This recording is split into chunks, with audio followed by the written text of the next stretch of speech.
Tired of drowning in real estate paperwork? This video will show you how to complete Zipforms and seamlessly integrate with Docusign for digital signatures, so you can simplify your real estate transactions and ensure efficient document management.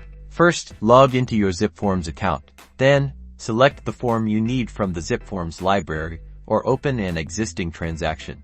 Now, start filling out the form. Click on each field and enter the required information, making sure everything is accurate and complete.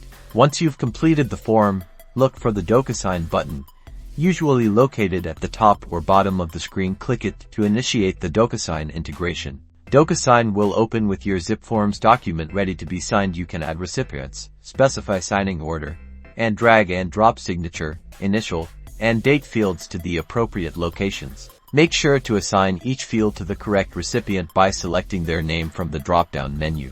When everything looks good, click the Send button. Docusign will email the document to all recipients for their signatures. Once everyone has signed, you'll receive a notification, and the fully executed document will be available for download in both Zipforms and Docusign.